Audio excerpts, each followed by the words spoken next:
Halo saudara-saudara yang dikasihi oleh Tuhan, terus kita rayakan anugerah kehidupan. Saya saat ini ada di Gua Maria Mojo Songo di kota Solo karena diundang untuk merayakan Ekaristi bulan Oktober pada setiap malam Jumat.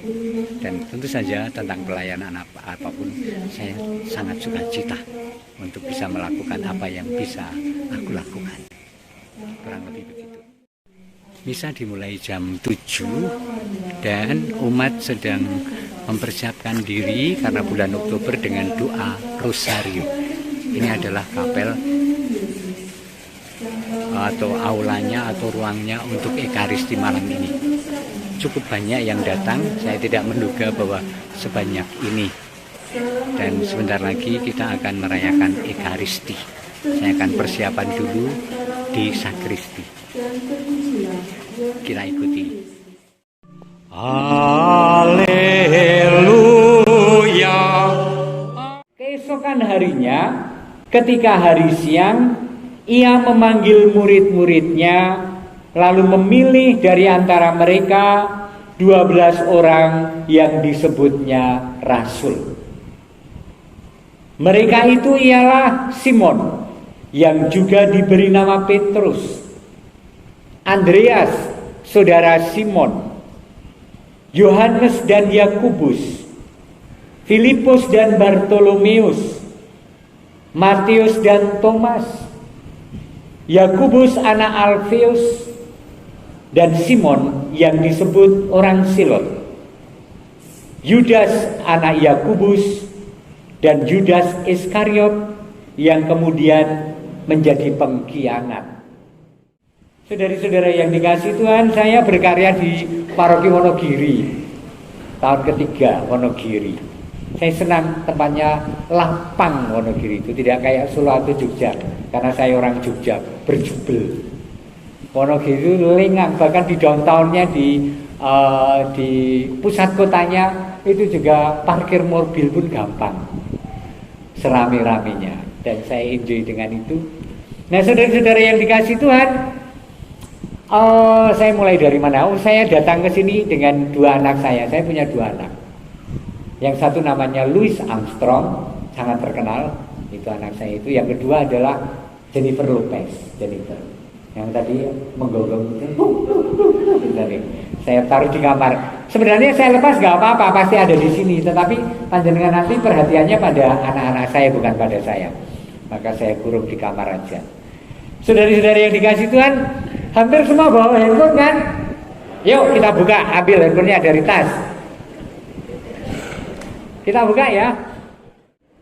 Handphone masing-masing.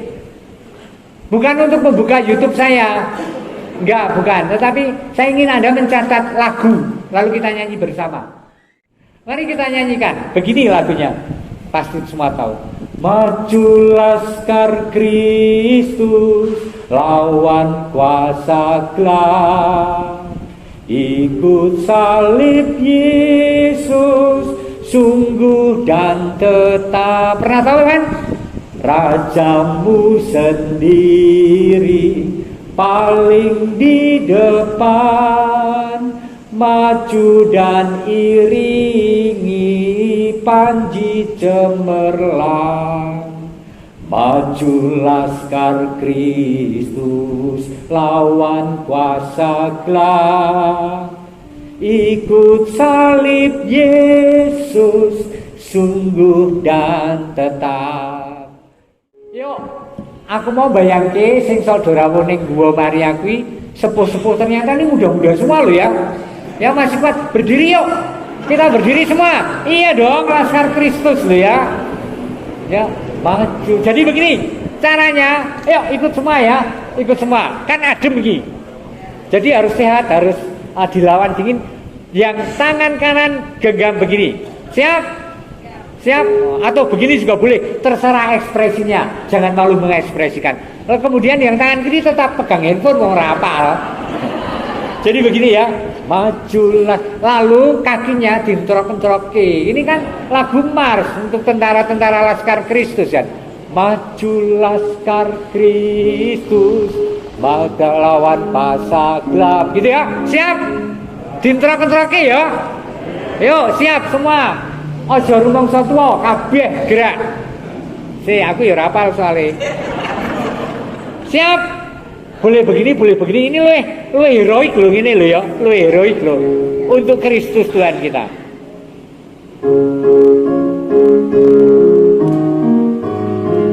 Siap. Majulah laskar Kristus lawan kuasa gelap. Ikut salib Yesus sungguh dan tetap. Rajamu sendiri paling di depan. Maju dan iringi panji cemerlang. Sikile gerak. Ya men sehat. Yo, men anget engko, malah baleni meneh yuk. Semua gerak kiri. Muter-muter.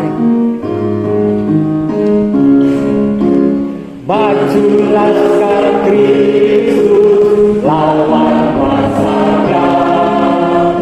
Ikut salib Yesus sungguh dan tetap. Rajamu sendiri paling di depan. Maju dan iringi panji cemerlang. Majulah laskar Kristus lawan kuasa gelap. Ikut salib Yesus sungguh dan tetap. Kok lali iki mesti. Wis sik engko meneh. Duduk ya. Nah, saudari-saudara, kenapa saya mengajak Anda untuk menyanyikan Laskar Kristus? Keren yo. Saiki laskar banyak. Kok tapi ini lagu ini dibuat tahun 1871. Jadi udah lama kita punya lagu Laskar Kristus nih. Bukan tiru-tiru ya. Nah, saudara-saudara yang dikasih Tuhan, kenapa? Karena hari ini adalah hari pesta Santo Simon dan Santo Judas Tadius. Nah, saya ingin bertanya kepada Anda. Ada berapa Simon murid Yesus? 2. 1 Simon Petrus, 2 Simon Simon kirene ora ngawur wae. Simon apa? Orang Selot. Nah, saya ingin mengatakan soal ini. Siapa sih golongan Selot? Selot itu adalah suatu spiritualitas pada waktu itu. Dan sekaligus semacam partai politik.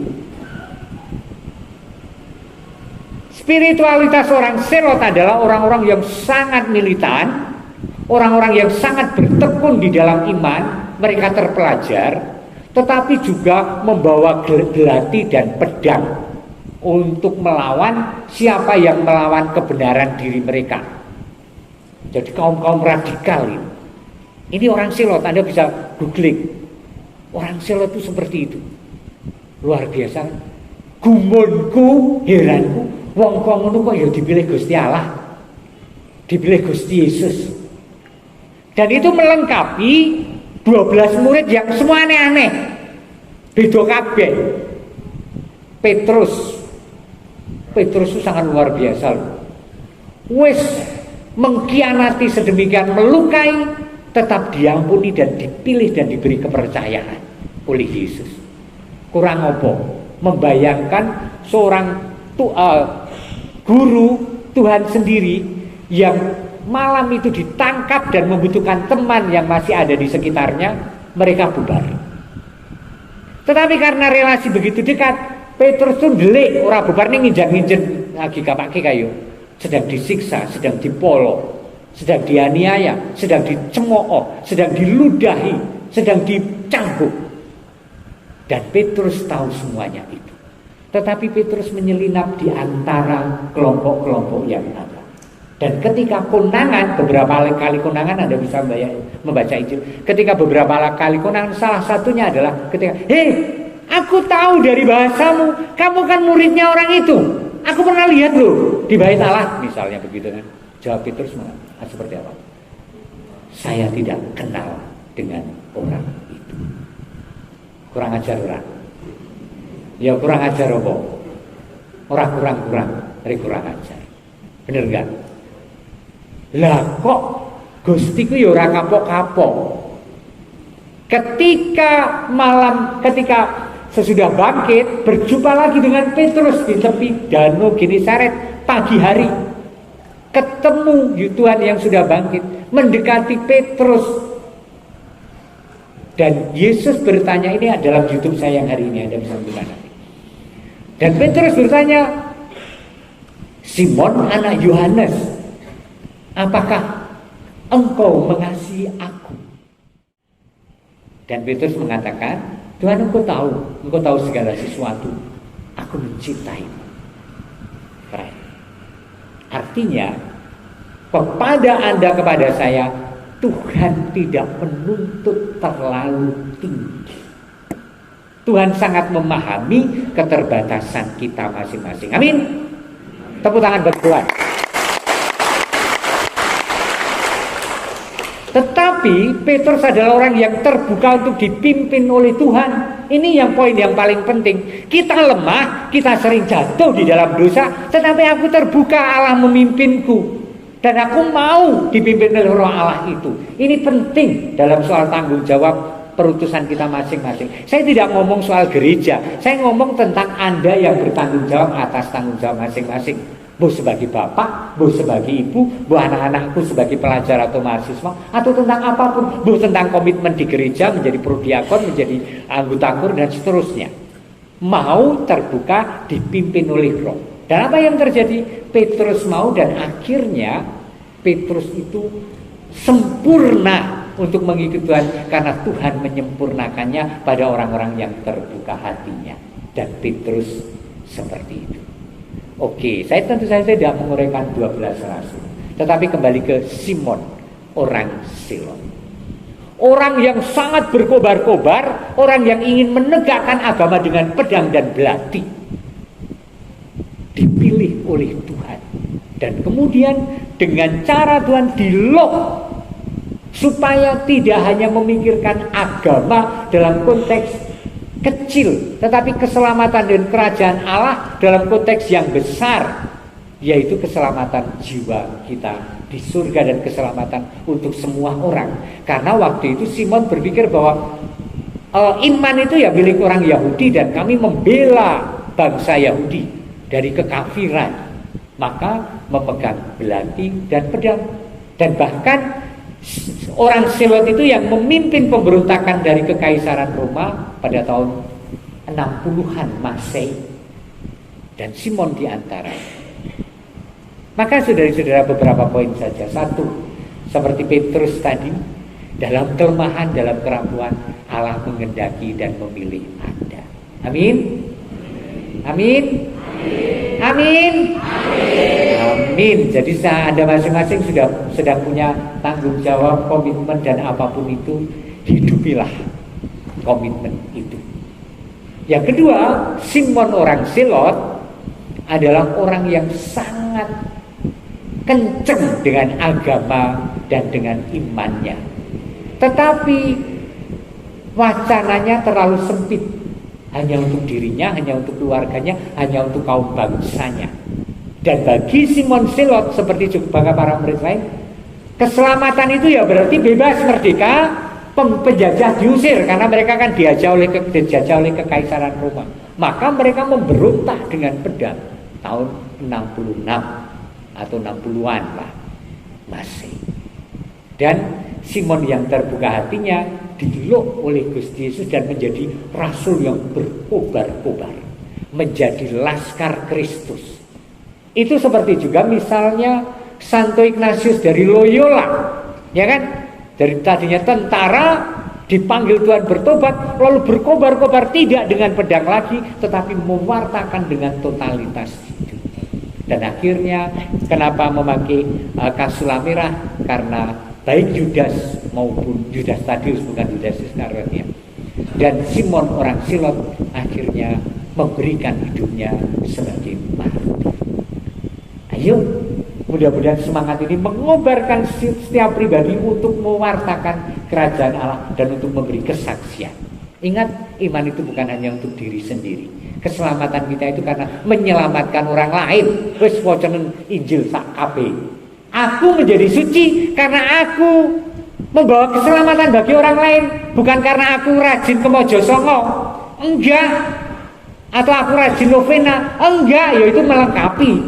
Tetapi jauh dari itu adalah bahwa aku mengajak orang mengenal Tuhan, aku memberi kesaksian tentang kebaikan Tuhan dalam hidup. Oke? Oke apa ora? Oke? Amin. Puji Tuhan, haleluya.